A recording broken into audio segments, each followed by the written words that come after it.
Bon bah c'est parti. Là c'est ma deuxième vidéo de test sur la navigation sur le GPS Accurie, le 8800 ou 7800, parce que voilà quoi, c'est exactement les mêmes GPS, ça change pas grand chose. La différence, je vais vous le dire, je n'en ai pas parlé la dernière fois, c'est que le 8800 en fait c'est une télévision TNT. En fait il y a un décodeur TNT à l'intérieur avec une antenne extérieure, donc ouais, c'est le seul GPS, c'est une vraie télé. Pas besoin d'être connecté à internet pour capter les chaînes de la TNT. Voilà. Sinon le 7800, à part ça, c'est une dashcam. Ils ont tous les deux la dashcam, ils ont tous les deux le même système d'exploitation. C'est exactement les mêmes Android, les mêmes tablettes, les mêmes mémoires et tout. C'est juste une histoire de télé, quoi. Voilà, c'est vraiment la seule différence qu'il y a entre les deux références. C'est pour ça que sur mes vidéos, je marque test du GPS 7800 ou 8800, parce que c'est exactement la même chose. Donc, là je viens de quitter la Plastic Valley, donc qui est très connue, il y a pas mal d'entreprises et tout. Moi je suis toujours en voiture, hein, mais c'est normal. Enfin, c'est pas normal, mais voilà, c'est juste que je ferai des vidéos plus tard dans un camion, mais là bon, j'ai fait mes tests en voiture. Après ça change pas grand chose, hein, la cartographie elle est réglée pour un camion. On voit bien que les vitesses en fait c'est des vitesses poids lourds et pas des vitesses.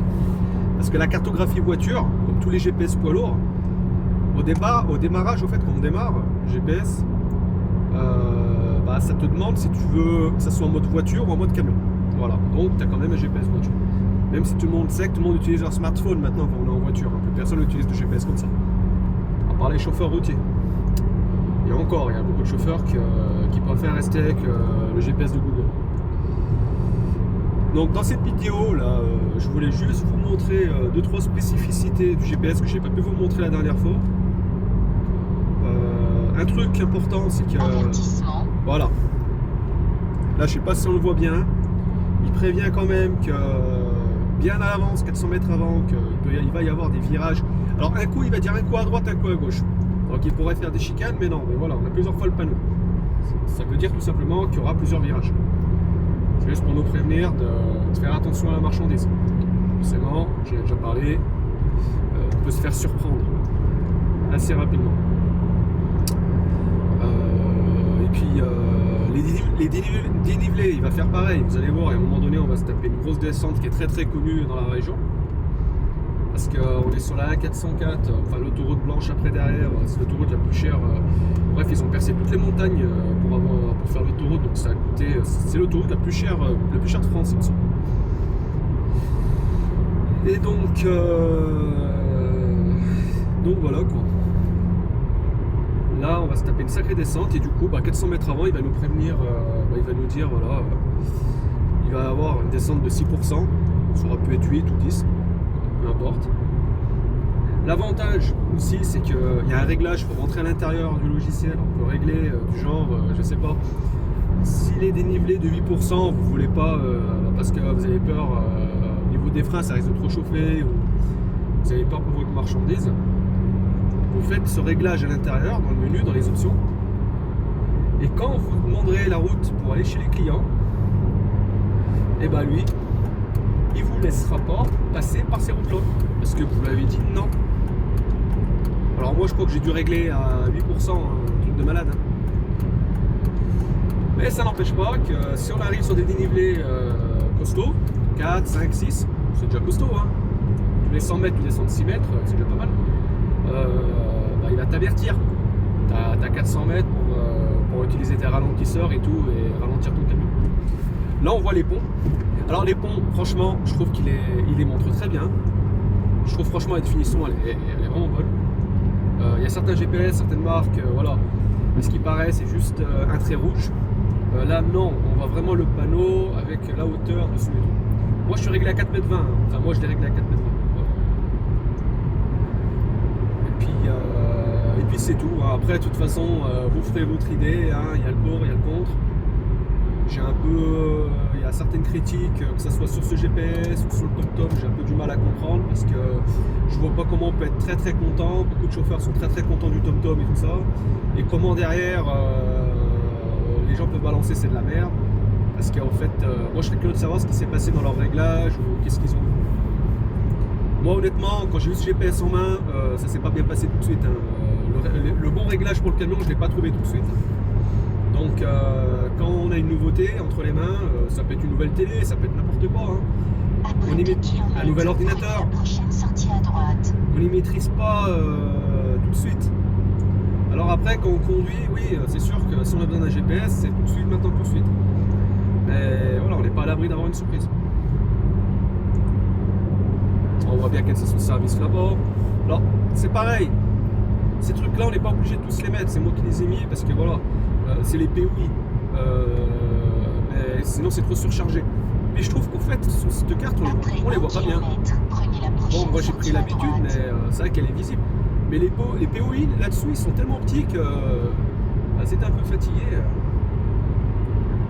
Par contre, le son, il est très clair. Franchement, elle explique super bien. Franchement, le son, il est limpide.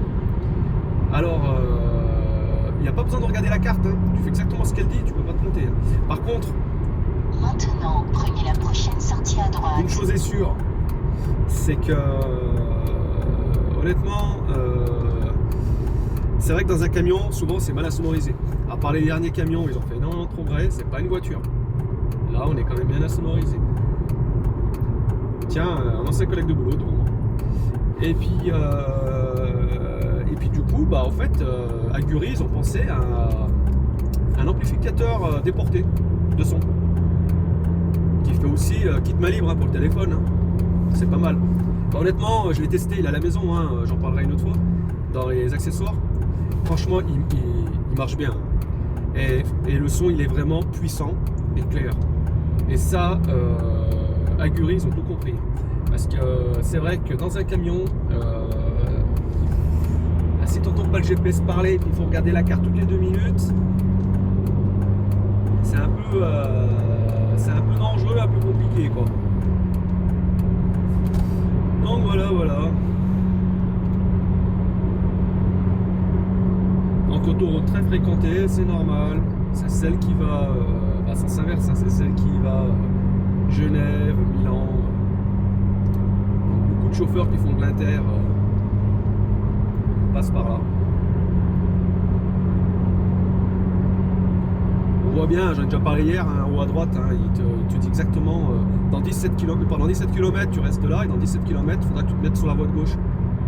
Donc il t'avertit vraiment bien. Quoi. Donc là j'ai mis un seul client, hein, c'est une société de transport à Bourg.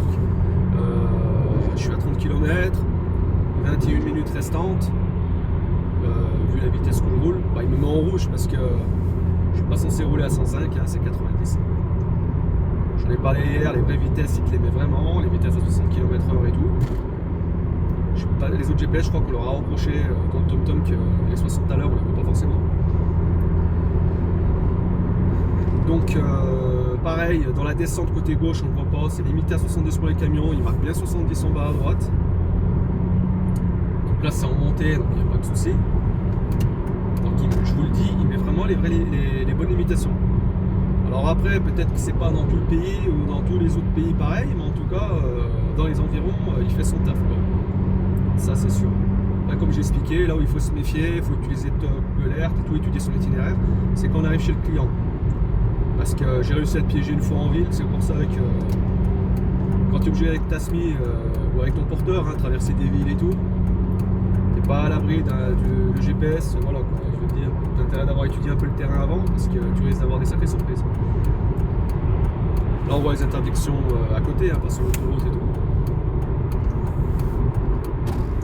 Donc là, la station de service, elle est hyper bien indiquée. Hein. Si je tourne à droite, c'est maintenant.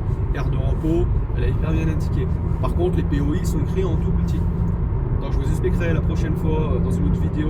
Par contre, des vidéos sur les accessoires, sur la Gury et compagnie, il y en a plusieurs. Donc je ne serai pas le premier à la faire. Hein. Là, on va dire que j'ai voulu faire vraiment des vidéos pour montrer le guidage au fait.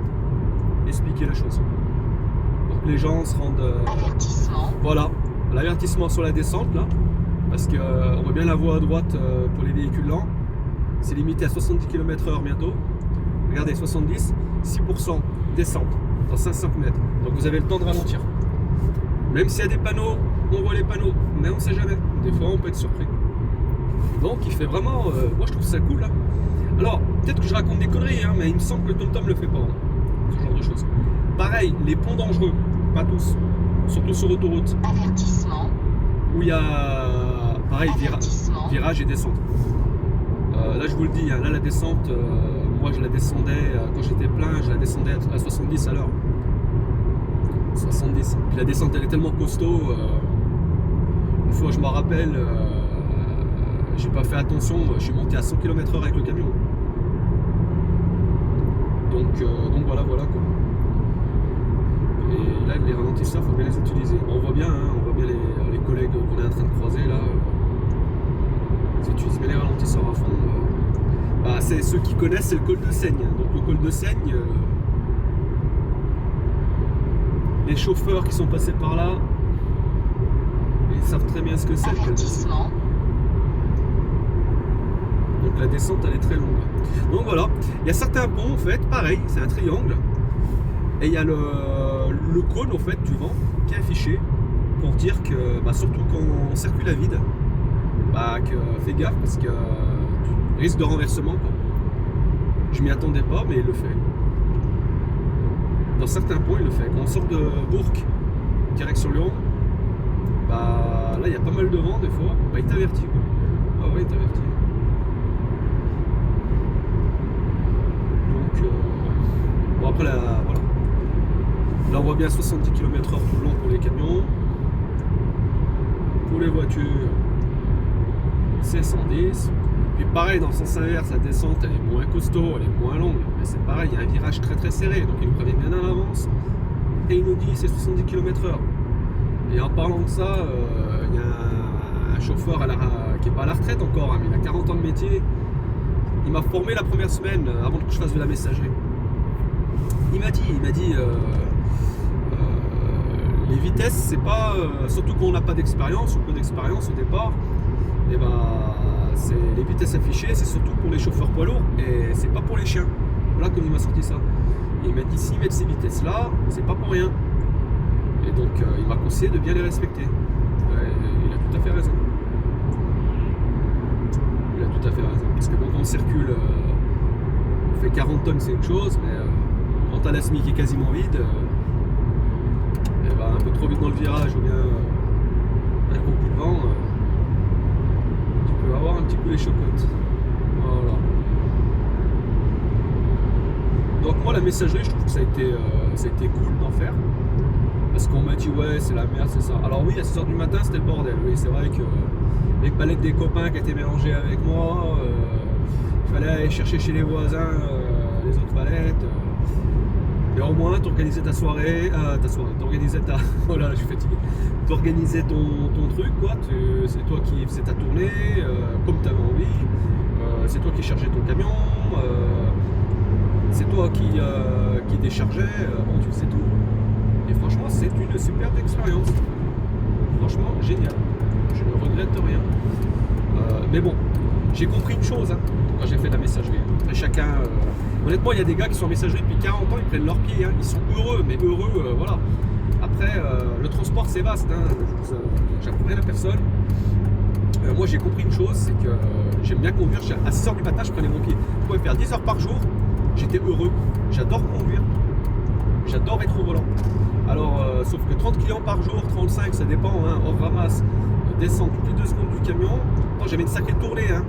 J'allais jusqu'à dans le Jura, je monte en haut dans la montagne, j'ai des super photos à côté de la neige et tout.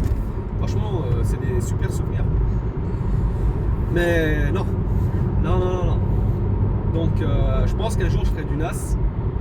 Je ferai vraiment de la route. Là, je suis quelqu'un, j'aime pas mettre la charrue avant les bœufs, j'aime bien commencer doucement. Là, je vais essayer de faire du régional, parce que du coup, là, j'ai arrêté. Je vais repartir. Je vais faire du régional dans un premier temps, et après, je partirai sur du national, à mon avis.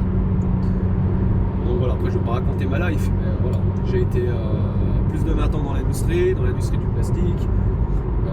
J'ai d'autres bagages, comme beaucoup de chauffeurs, comme dans beaucoup de métiers. Je pense qu'il y en a, ils ont fait 2-3 métiers avant.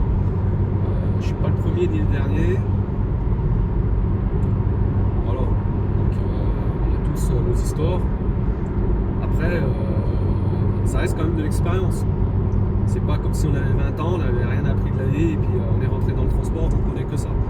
Je veux dire, voilà, moi les entrepôts, ça fait longtemps que j'y suis, ça fait longtemps, j'ai 3 KSS, j'ai le KSS 3, j'ai le KSS 5, j'ai vu pas mal de choses. Mais le transport, je suis un gelot, quoi. À part quelques journées dans la messagerie, quelques mois dans la messagerie, parce que j'ai été pas mal, quasiment 6 mois. J'ai été dans une tournée qui était assez complexe, c'est le terme utilisé par mes supérieurs. Il y en a eu plusieurs, ils sont partis au bout d'une semaine, il y en a eu un, il a même laissé le camion en plan une fois. Honnêtement, la tournée n'était pas simple, mais franchement, t'apprends plein de choses et tout. Là, on voit bien, hein, comme tous les autres GPS, il t'explique bien où il faut tourner, quoi. Là, il te dit bien, hein, c'est Paris, Strasbourg. Tu ne peux pas te planter. Elle te le dit, tu jettes un coup d'œil vite fait. Voilà. Tu vois bien sur la carte, tu vois bien au loin qu'il y a un truc à gauche. Non, de ce côté-là, franchement. Après 1 km, restez sur la gauche. Et le son, il est pas à fond, je crois. Donc en haut, au cas où t'as pas bien entendu, il te montre la direction qu'il faut prendre. Hein. Donc A40, E21, Paris. Avertissement. Donc là, oui, elle a raison. Hein. Pour la voiture, c'est rien du tout. Donc il y en a, ils ralentissent pas mal. Mais pour un camion, ouais, le virage, il est quand même assez... Ça, ils ont mis des petites lumières là-bas parce que... Maintenant, restez sur la gauche. Faut pas rentrer à 90 km/h avec le pôle.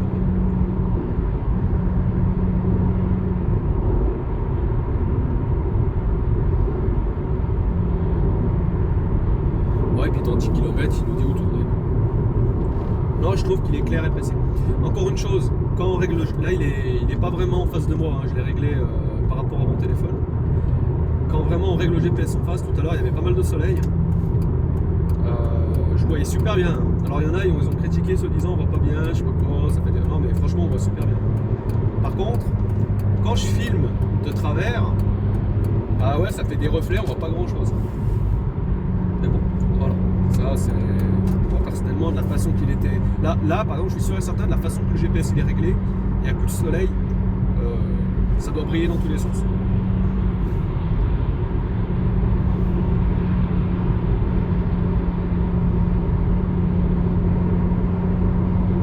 Donc voilà. Ouais, le GPS est connecté à mon téléphone pour tout ce qui est accident, enfin pour tout ce qui est circulation, on va dire. Circulation, accident de la route, travaux.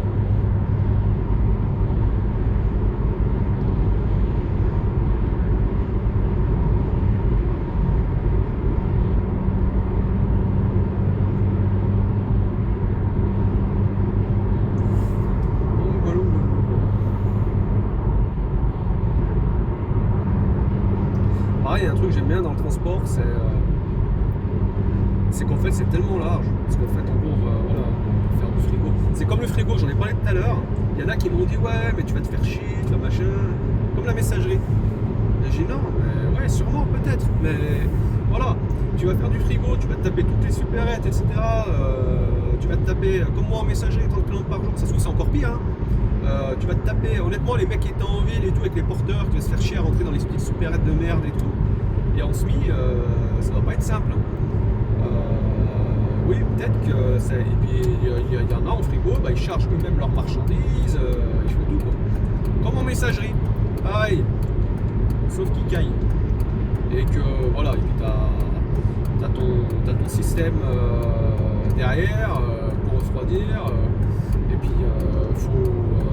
pour l'attelage ça se passe un peu différemment. Bon bref, il y a 2-3 trucs qui changent quoi.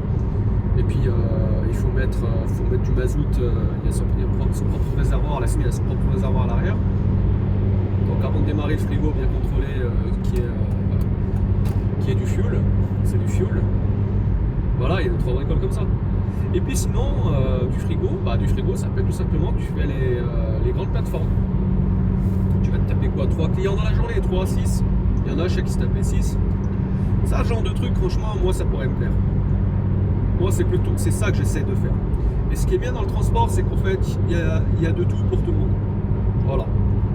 Il y en a, vont se taper 40 km par jour, ils vont faire ça toute leur vie, ça leur va bien, ils sont heureux, et bien tant mieux.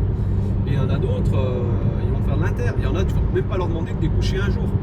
On va leur dire, tu vas découcher dans le camion, ils vont dire non, non, mais il y en a d'autres, ils sont heureux dans leur camion. Et c'est bien, et c'est ça qui est magnifique dans le transport, c'est qu'il peut être chauffeur poids lourd, mais dans plusieurs domaines différents. Et ça ne veut pas dire qu'on va être heureux dans tous les deux. Et puis honnêtement, faire ce métier et se mettre dans un secteur où on n'est pas bien, sachant qu'on adore les camions, où on aime bien conduire, je trouve ça con en fait. Parce que du coup, tu fais un truc que t'aimes pas. Tu conduis ton camion, mais tu fais quelque chose que t'aimes pas. Sachant que tu pourrais transporter un autre type de marchandises où tu serais beaucoup plus épanoui. J'ai un ancien collègue qui a passé son super lourd avec moi. Bah, je suis désolé. Lui, il est parti à faire du convoi exceptionnel. Il a été recruté dans une grosse boîte qui est connue par là. Parce qu'il adore ça. Il y a des gens, c'est même pas la peine. Faut pas leur demander de faire de la grue. Après 2 km, prenez la prochaine sortie Faut pas à leur droite. demander d'aller transporter des trucs exceptionnels. C'est pas la peine. Donc il faut vraiment de tout pour tout le monde, quoi. Bon, voilà. Bon, je suis un peu brouillon sur ma vidéo, hein, parce que bah là on voit bien, hein, là-bas au fond, il y a quoi, on va pas aller jusqu'à là-bas. Travaux. Il y a le triangle qui annonce, ouais, il y a des travaux là-bas. Sauf que nous on va sortir ici. Après 1 km, prenez la prochaine sortie à droite. Donc dans la prochaine vidéo, donc je ferai plus de tests de ce genre-là. Au pire, ça sera dans un camion. Mais je ferai une vidéo du matériel en fait. Voilà, la boîte. Donc là, c'est le PL 8800. Donc là, je montrerai vraiment les gadgets qui viennent avec. J'expliquerai comment ça fonctionne notre bricole. Et puis voilà. Vous verrez qu'au démarrage, il va pas être Avertissement. pressé. Maintenant, prenez la prochaine sortie à droite. Il ne faut pas être pressé. Et puis après, bah, une fois qu'on connaît la technique, on vide la mémoire cache régulièrement. Voilà, ça va très bien. Ça va très bien. Là, tout à l'heure, j'ai vite fait une recherche sur Google. Je l'ai fait à partir de cette tablette. Franchement, ça s'est super bien passé.